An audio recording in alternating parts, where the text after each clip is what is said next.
Hello and welcome back to another Alliance War video. This is War 4 in Season 32 against these guys Nefte, who I think it's the first time we played them.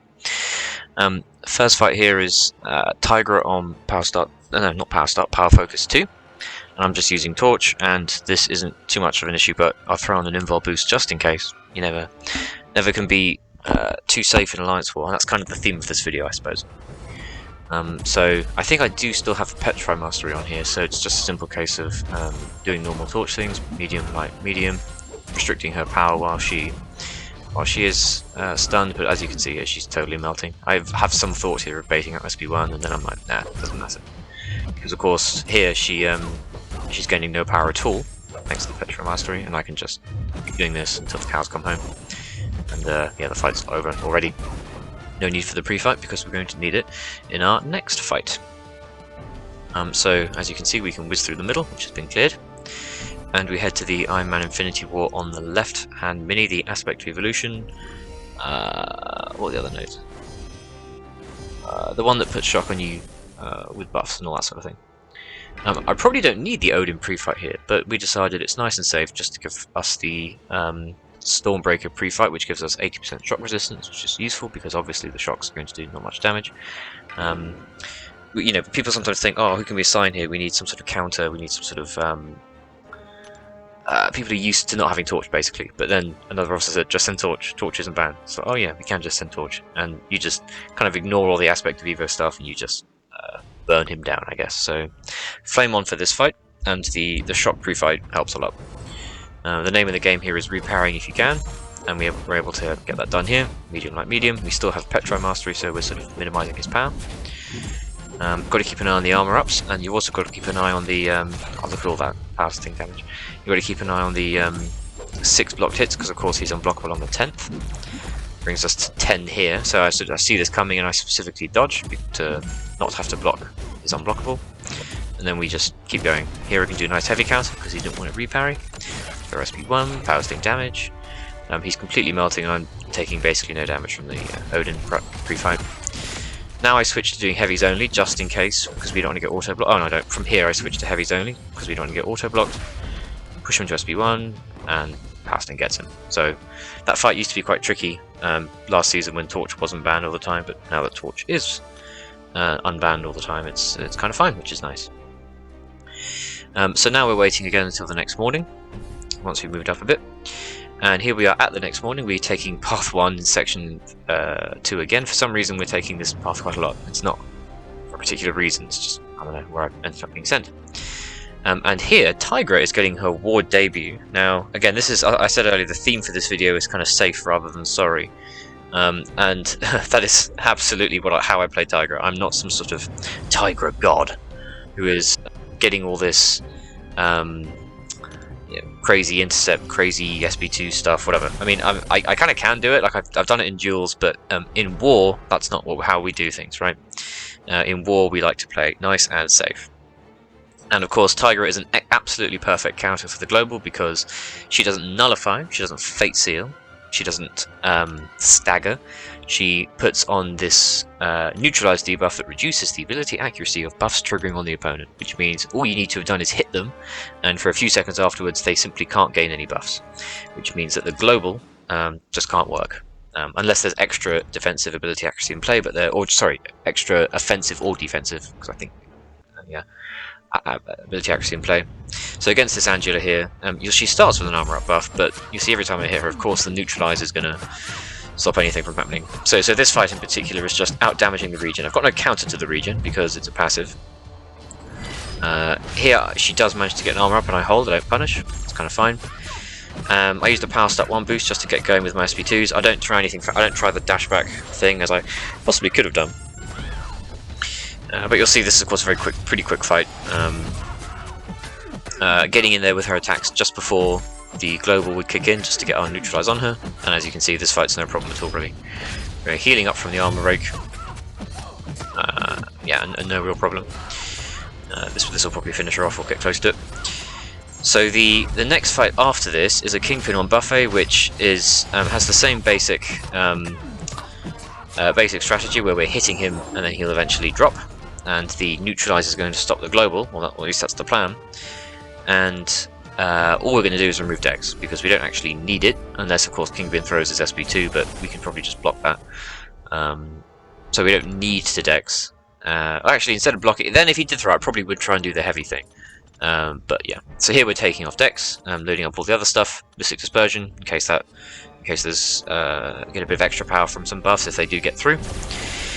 And yeah, this fight is really just a sort of bit of a slog, because of course Kingpin has a lot of health, and my Tigra, I'm not playing sort of nice and aggressive with her. I'm not getting all the rupture damage that you're meant to do from the showy playstyle. I am just hitting him and not timing out, basically. I throw on an Invuln boost here thinking that I can use it for the next 2 fights, but as we'll see, this fight takes longer than that.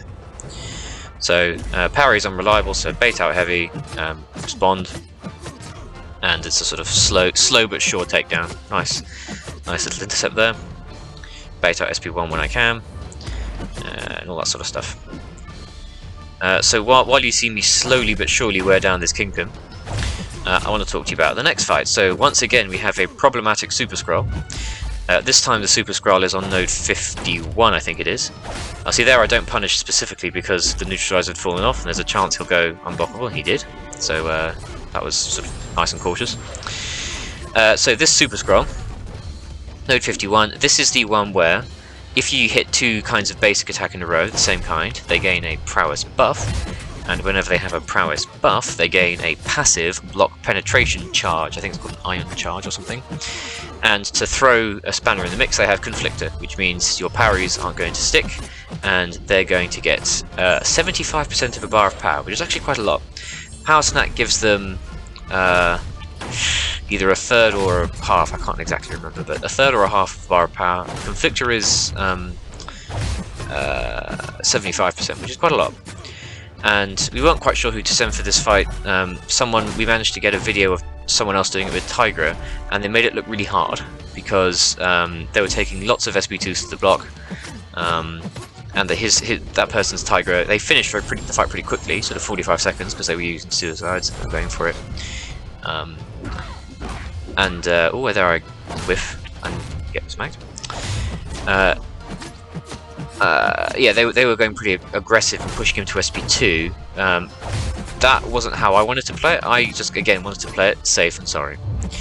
And you'll kind of see what I mean about that in a moment. Oh, I'm still going here, jeez. If there are any sort of Tigra experts out there, you're probably thinking, ugh, look at this disgusting Tigra gameplay. It's just so basic, but that's fine. I'm happy with that, you know. Maybe one day we'll do the flashy stuff, and probably in an off-season war. Oh, there I triggered Dex, and I know that, as in I make him trigger Dex, and I know that he can punish me for it if I go in there, so I wait. But the reason Tigra is so good for this node 51 in general is that when you do all those neutralize hits on them, they can't gain a prowess buff. No prowess buff means no passive ion charge. So those fights basically just become Conflictor, so you have to be careful with their special attacks. You see, I have to put Dex back on there, and by the time I put Dex back on, I've run out of time on my Invul boots, which is pretty annoying, but that's kind of fine. So one question I like to ask myself before every fight is, what can go wrong here? What are the risks? What do I need to look out for? I kind of do some duels, and I run through the fight in my head. So at this point, I know that I'm going to counter his prowess buffs, I know I'm going to counter his normal buffs and the global buffs. Here, because I know I can, I chuck on Odin's protection buff, so I think I might need it. I thought, you know, never know, might come in handy. Heal up Tigra and chuck on another Invul boost. So, I know that I'm going to counter the node, I'm going to counter many of Scroll's abilities. I can't counter the falter as such, so I'm going to have to... see, I throw some extra points in Vitality just because I have them spare, and I think I may as well. I know I can't counter his falter, and I know I can't counter the Conflictor. So I'm sort of going in there thinking, okay, this is going to be a pretty long fight where I'm just going to bait out SP1, punish it, and always watch the falter. Oh, I have a White Mags pre-fight, which is absolutely essential, because that means I don't have to worry about my parries not sticking. So as you can see, we've already pushed him to an SP1, so now I've just got to bait it. I think he's about to throw it and gain the armor up buff from the global, and no, not yet. So sort of nice and simple. By the time we hit him again, power gain, up he goes to SP1, and the person I saw in the video that was sent to me was doing all sorts of stuff, pushing him to SP2, trying to do all the Tigra stuff, but I'm thinking there's no need. Here I do have the falter on me, but we can do our dash in trick. Dash in, dash out, dash in, and the triggers the falter, and he's immediately back to SP1. So very slow, but reasonably safe. There he does gain the prowess buff. I'm not entirely sure how, to be honest, because the neutralizer is supposed to stop that. But yeah. And again, I kind of want to throw the SP2, but he keeps getting himself up to SP1. Mistime the dodge there, use my first invulnerability charge, and it pushes me to SP3. So I think, no, that's fine. I'll just throw the SP3. It's not the end of the world. I'd rather throw an SP2, but no, whatever. So the fight so far is going pretty well. We're on full yellow bar. He's down to about 2/3 of his health. Again, the slow and steady tactic is working. Here I almost push him to SP2 with my debuff, but we're fine. Don't dash in there because I'm scared of the unstoppable, even though I'll miss it due to the falter. Hit into his block and clear it. Push him to... That was lucky that he didn't gain the unstoppable, but, so there I did just get lucky. That was a mistake. And now it's again another baiting out the SP, one game, punish, and I can finally throw SP2. No, not yet. I have to bait out yet another one. Dash in, dash out, dash in. I can finally throw the SP2. Not that it does all that much damage really, but it does enough. Pushes me back to another SP1, so we're kind of well on the way here. Now there I screw up the falter timer, take a combo. Indestructible boost saves me mostly, but still takes some damage. Dash in, dash out. There I can't dash in because of the destructible. Throw another SP2. Luckily he stays under 2 bars.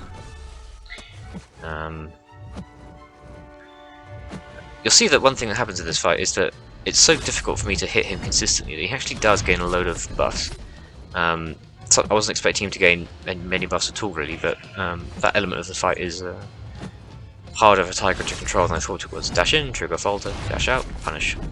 And that's always a good tactic against Super Scrum. Now here I kind of want to end the fight because it's dragging on, and I decide, in a rather uncharacteristic move, just to go all out.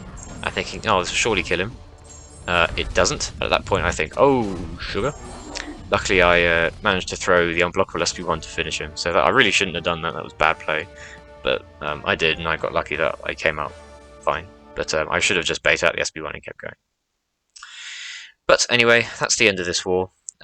We got trounced. We were on a bit of a losing streak, but nah, whatever. Don't mind too much. So yeah, that's the end of this 4th war. I called it new cap because new for Tigra, but no tricks because I'm not doing anything fancy. Just nice, cautious, conservative gameplay. So yeah, thanks everyone. Thanks for watching, everyone, and I'll see you in the next one. Ta-ta.